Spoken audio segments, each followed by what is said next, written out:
Olá, minhas amigas e meus amigos, aqui é Rodrigo Oliveira e esse é o podcast COSEMES Debate, o programa que mantém o gestor municipal de saúde atualizado nos principais temas da política de saúde no Brasil e no estado do Rio de Janeiro. Nosso entrevistado de hoje é Rodrigo Lages. Rodrigo é sanitarista, mestre em saúde coletiva, tem MBA em gestão hospitalar e é especialista em saúde pública. Atualmente, secretário executivo do Consórcio Intermunicipal de Saúde do Médio Paraíba, o CISMEPA, assessor do COSEMES do Rio de Janeiro na área da atenção especializada e também coordenou o Observatório de Políticas Públicas do Estado do Rio de Janeiro. Rodrigo, seja muito bem-vindo. Nosso tema é Rede de Urgência e Emergência. Desde já agradecemos mais uma vez a sua disponibilidade. Bom dia, Rodrigo. Prazer enorme estar mais uma vez aqui no podcast do COSEMES, ainda mais tratando dessa rede que eu particularmente adoro, né, que é a Rede de Urgência e Emergência. A gente já teve a oportunidade de debatê-la junto com o Newton, né? E, assim, sempre um prazer estar tratando desse tema aqui no podcast COSEMES. Não só um prazer, como é um prazer e uma honra para a gente também, tendo em vista que você, no estado do Rio de Janeiro, é com certeza o maior especialista, não só na atenção especializada, mas principalmente na rede de urgência. Rodrigo, o Ministério da Saúde publicou recentemente um conjunto de mudanças na organização, financiamento da rede de urgência e emergência, e inclusive está sinalizando mais alguns, né? Uma reorganização e ampliação do financiamento. Vamos começar falando um pouquinho sobre quais foram essas mudanças e queria que você avaliasse essas mudanças também. Bom, então, vou tratar especificamente de uma que a gente já esperava há bastante tempo, Rodrigo, que foi a redefinição dos valores de custeio do SAMU, né? A gente já estava nessa luta junto com o Ministério da Saúde e, obviamente, a gente aprimorou essa luta nesse novo ciclo político, né? Entendendo que as melhores possibilidades desse novo ciclo político, e finalmente ela foi publicada, ela foi, na verdade, anunciada lá no Congresso do CONASEMES, em Goiânia, né? E logo no dia seguinte que a Anísia, a nossa ministra, tratou desse lá, ela foi publicada no dia seguinte, foi no dia 17 de julho, agora de 2023. E ela majorou os valores de custeio do SAMU em quase 30%, né? Esses valores não eram renovados, não eram atualizados há quase 10 anos, e para nós que lidamos com valores SUS, realmente foi uma notícia maravilhosa, né? Dentro dos componentes do SAMU, que são vários, esse, para mim, é um componente estruturante, fundamental, um grande observatório, então, com toda certeza, vai servir demais para estruturar toda a rede de urgência e emergência dos municípios e regiões do país. Trato também, vou destacar também uma outra norma que foi publicada dia 21 de junho, Rodrigo, que é a Portaria 516, né? Como todo mundo sabe, a rede de urgência e emergência é uma rede extremamente transversal a outras redes de atenção. E essa rede trata da redefinição dos processos de credenciamento e habilitação das redes de cardio, rede de neuro e rede de ortopedia, possibilitando a ampliação dos processos de credenciamento e habilitação em vazios sanitários do país, né? Então, um olhar bem interessante, principalmente para as regiões que não possuem esse serviço, possibilitando a criação desse serviço e, com toda certeza, ajudando a rede de urgência e emergência na destinação final dos pacientes mais complexos.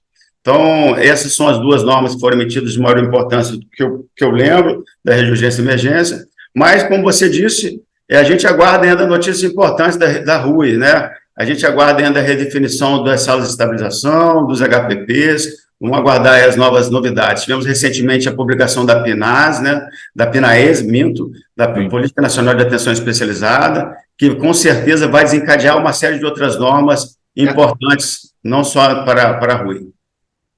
A PNAES, ela, inclusive, foi publicada, a gente vai chamar de novo aqui o Aristides para falar um pouquinho sobre a PNAES publicada, mas ela sinaliza, ela é uma grande diretriz, ela sinaliza um conjunto de normas debaixo da política, num esforço grande de reorganização, né? E é óbvio que se você reorganizar a atenção especializada, em algum momento você chega ou você interfere também na organização da rede de urgência, né?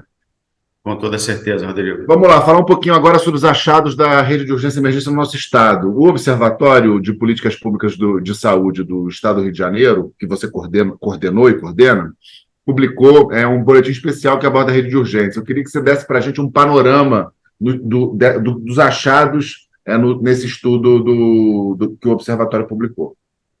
Perfeito, Rodrigo. Bom, Inicialmente, eu não poderia deixar de enaltecer esse brilhante projeto, né, que você implantou na sua passagem como nosso presidente. Então, foi um prazer enorme trabalhar com você e com a equipe do Observatório. Foi um aprendizado, um crescimento coletivo, né? Tivemos o prazer de desenvolver 6 boletins.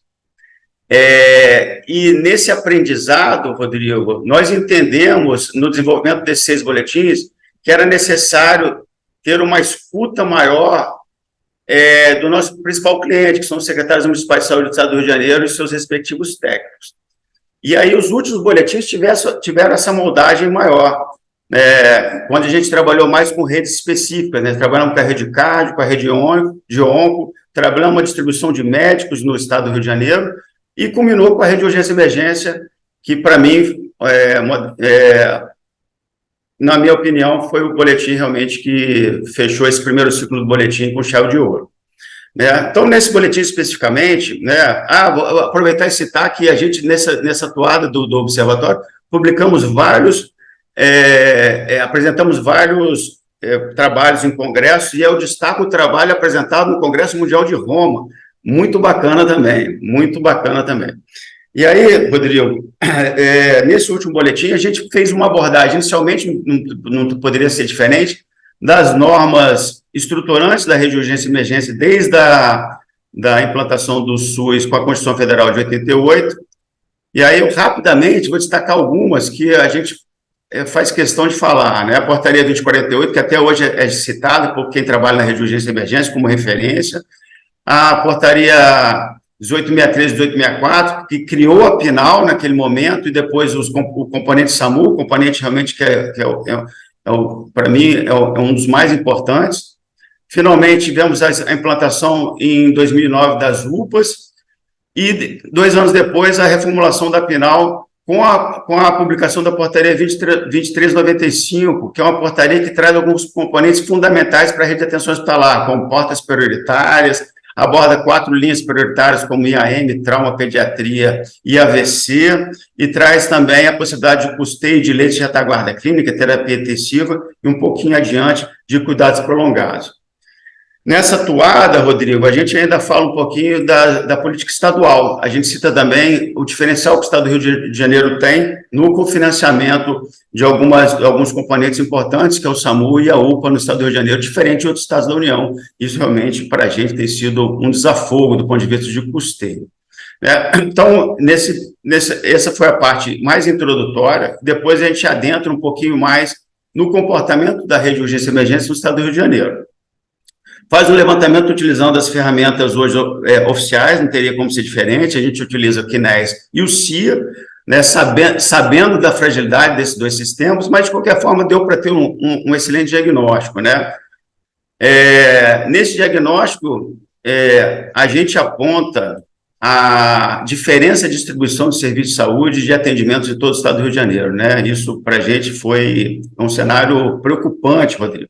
A gente mostra, principalmente nas regiões mais ao norte, como elas são desabastecidas nessa oferta de serviço, né? Como elas ficaram aquém nessa oferta de serviço. E aí a gente consegue, nesse boletim, ainda destacar a diferença de financiamento, ou seja, como essas regiões e municípios perderam possibilidade de financiamento, principalmente do âmbito federal, do Ministério da Saúde, mas também do âmbito estadual, né? Deixando de credenciar, habilitar e estruturar essas redes. Então, a gente tem um quadrinho lá mostrando o valor por 1.000 habitantes, muito bacana de ser, para quem está ouvindo nosso podcast, faço questão que entre no nosso boletim lá, no texto completo, verifique esse quadrinho que vocês percebem como isso é destoante no Estado do Rio de Janeiro. Então, assim, foi um boletim realmente muito bacana de ser trabalhado e realmente aponta alguns dados bem relevantes e chama muita atenção de alguns gestores no Estado do Rio de Janeiro. Vamos, continuando no boletim, queria que você abordasse, se você tivesse que sinalizar algum tipo de investimento prioritário, entendendo a política estadual de saúde nessa rede, qual seria? Ou seja, o que está faltando na rede de urgência e emergência no nosso estado? Ou não só uma questão, ou algumas questões? Você gostaria de destacar do ponto de vista de necessidade de investimento, maior apropriação e esforço no sentido de coisa. Resumo da ópera. Com esse panorama, quais seriam as prioridades de investimento no próximo período da rede de urgência do Estado? Eu acho que são 3 aspectos bem relevantes, Rodrigo. Primeiro, nós trazemos em alguns instantes a preocupação do papel das UPAs nessa rede de urgência e emergência, né? A gente precisa se debruçar nesse tema, levar essa discussão para o Ministério da Saúde, para realmente ampliar a importância das UPAs, já que a UPA hoje é extremamente capilarizada, né? Hoje a UPA é o componente que mais cresceu nos últimos 10 anos em termos de habilitação. Ela é praticamente universal no estado do Rio, né? Exato.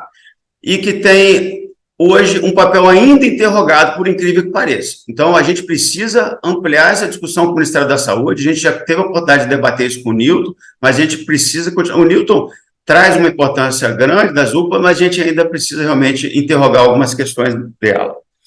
Desenvolve um pouco mais, Rodrigo. Você fala sobre o que ela acaba fazendo, substituição da atenção primária, porque ela cumpre, como ela atende uma parte azul e verde, é essa questão que você está colocando, né? É exatamente isso. Bom, já que você já entrou no tema, então eu vou inverter um pouquinho, vou falar um pouco das UPAs e depois a gente trata das outras questões. Aí depois você aborda as outras questões. Obrigado. Perfeito, Abel. Então, já abordando essa questão das UPAs.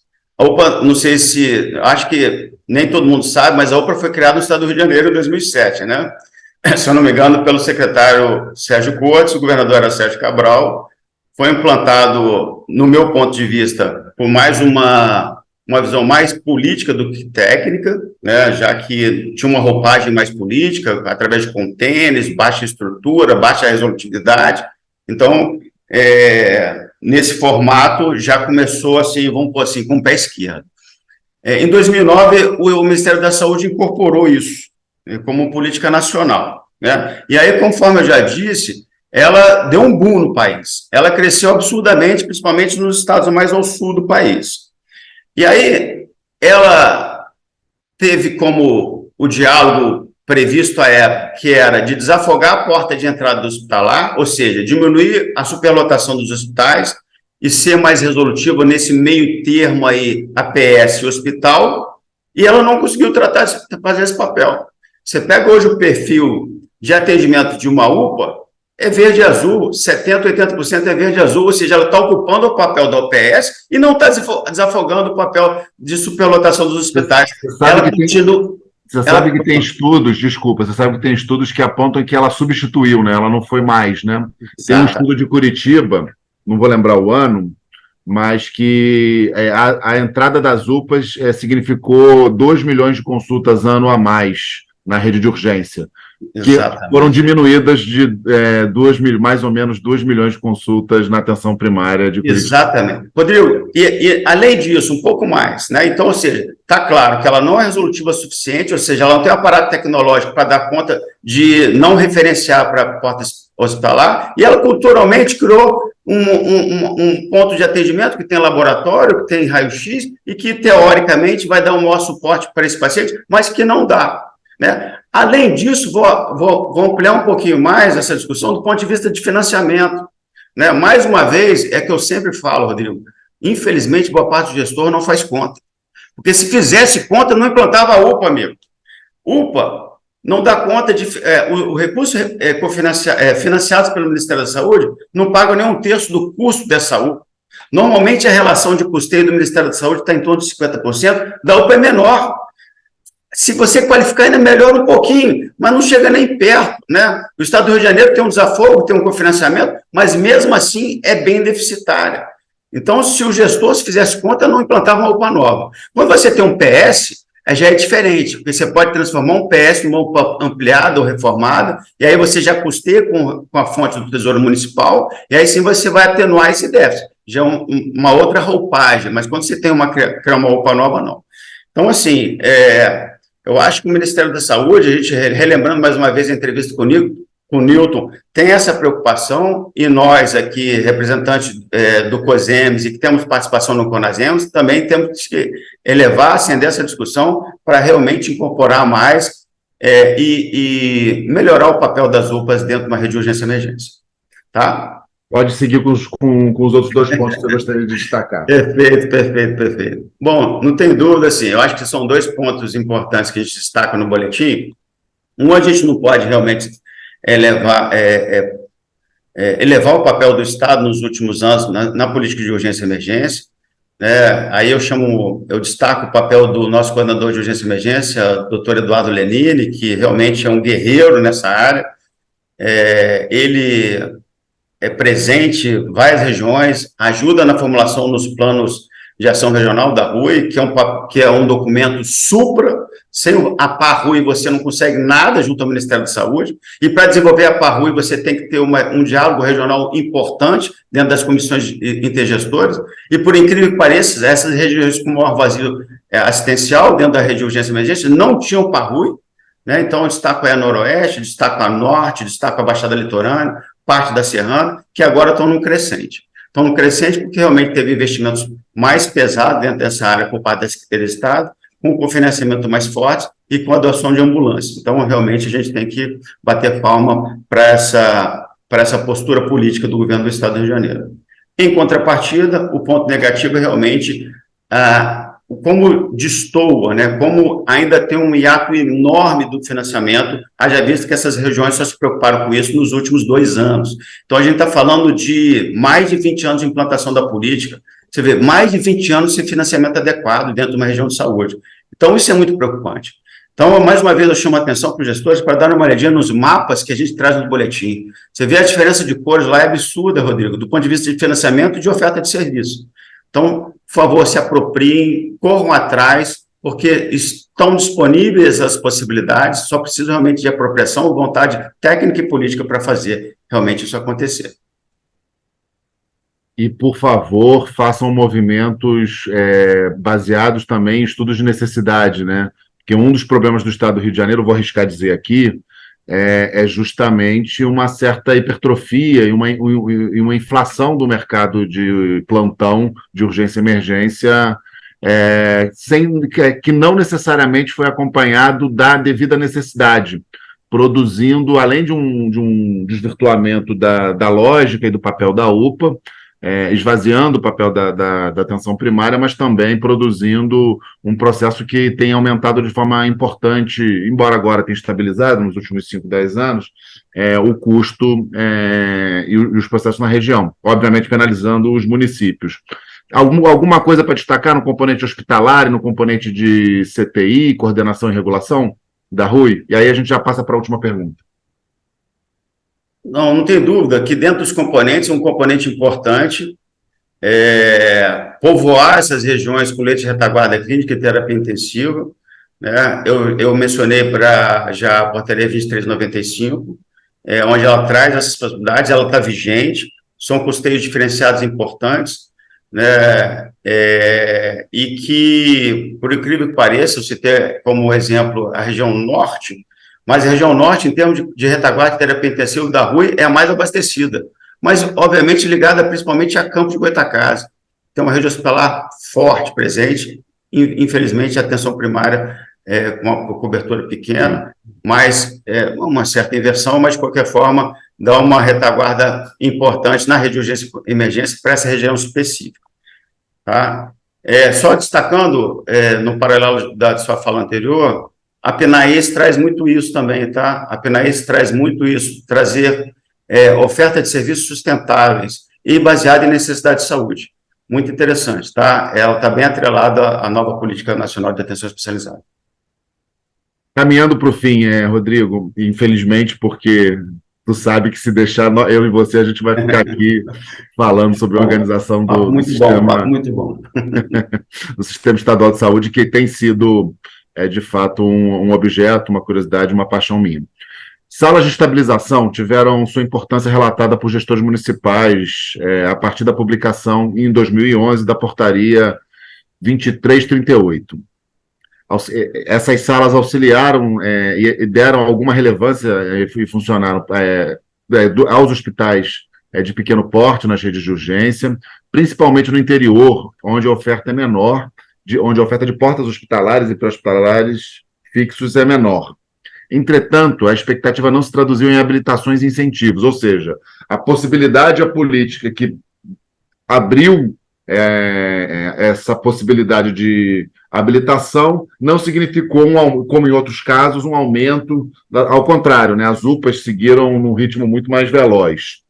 Entretanto, a expectativa não se traduziu. Qual a sua avaliação sobre esse componente? A gente já falou um pouco do hospitalar, do intensivo, a gente falou um pouco dessa esfinge que é o pré-hospitalar. Queria que você falasse especificamente dessa articulação, sala de estabilização, HPP, no estado do Rio de Janeiro. Eu acho que, nesse sentido, Rodrigo, eu acho que a gente tem duas abordagens interessantes. Primeiro, a abordagem técnica de importância de você atrelar essas salas de estabilização em hospitais de pequeno porte, né? Vamos considerar assim um país como um todo, onde a grande maioria dos municípios são de menores de 20 mil habitantes e boa parte desses municípios tem um hospital de pequeno porte. Como você insere esse hospital de pequeno porte numa rede de urgência e emergência? Uma boa sala de estabilização, bem estruturada, com equipamentos capazes realmente de dar esse suporte a esse paciente, uma equipe capacitada, correto? Então, pegando um caso real, você tem o SAMU, comunidade de suporte básica, com técnico de enfermagem e um condutor, pega um evento grave, vermelho, na rua, e precisa rapidamente sorver esse paciente com um ponto de atenção capaz de segurar esse paciente do ponto de vista de melhorar esse acesso, melhorar esse diagnóstico, muitas vezes ele está sendo feito por um médico regulador à distância, e dar um primeiro suporte de vida desse paciente. Onde será, em termos de tempo médio de resposta, esse primeiro ponto? No hospital de pequeno porte, com uma sala de estabilização bacana. Esse será do que esse paciente numa unidade de suporte básico, com técnico de enfermagem e condutor, ter que percorrer muitas vezes 2, 3, 4 horas numa ambulância, e aí com as chances de sobrevivência muito menores. Então, isso é um ponto fundamental, né? Então, isso foi criado à época, em 2011, mas, infelizmente, essa política não bombou. Tiveram alguns movimentos, tal, a gente tem esperado, já citei agora nesse podcast hoje, a gente espera essas notícias, a gente dialogou isso com o Newton lá no Congresso do Conasem, eu tive a oportunidade de conversar com eles, e eles estão realmente alinhados com essa fala, de promover realmente a reestruturação da sala de estabilização e dar a devida importância aos HPPs, né, que hoje é um pepino para os municípios de pequeno porte. E aí, o segundo aspecto é o aspecto de custeio. Quando você pega um HPP, a maior dificuldade de um HPP, os hospitais de menor de 50 leitos ou 30 leitos, boa parte tem menos de 30 leitos, por incrível que pareça. Você pega pouquíssimas possibilidades de financiamento com processo de credenciamento e habilitação junto ao Ministério da Saúde. Ele sobrevive basicamente de quê? Subvenções do governo municipal ou de tabelas SUS, de média complexidade. Ou seja, aquela tabelinha realmente até hoje minorada, que a gente já conhece. Então, quando você traz mais um componente possível para esse HPP, com possibilidade de um custeio diferenciado, é top. Não tem dúvida nenhuma que traz um engajamento maior desse hospital, que teria uma importância menor nessa rede de urgência e emergência. Excelente.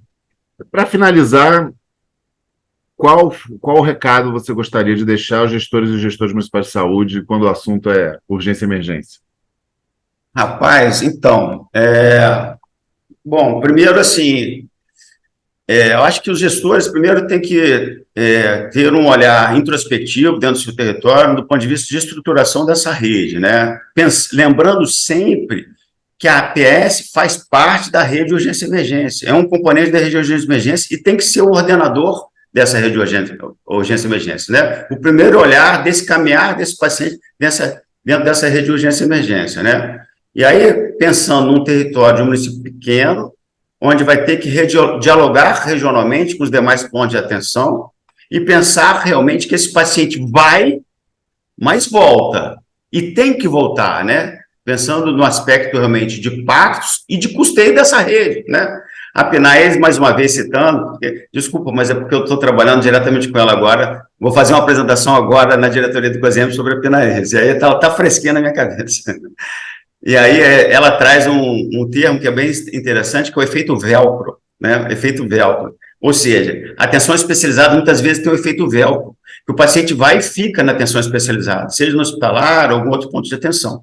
Isso é danoso para a rede de serviços, porque o paciente fica mais caro. Ele vai ter um atendimento também integral, digno, retornando e contrarreferenciando, indo e vindo, não tem dúvida nenhuma. Então, isso, do ponto de vista de estruturação da rede de urgência e emergência, é importantíssimo ter esse olhar, né? E, mais uma vez, não tem como não destacar, Rodrigo, pensando no Estado do Rio de Janeiro, como é importante dos gestores se apropriarem de normas e possibilidades de expansão e estruturação dessa rede, né?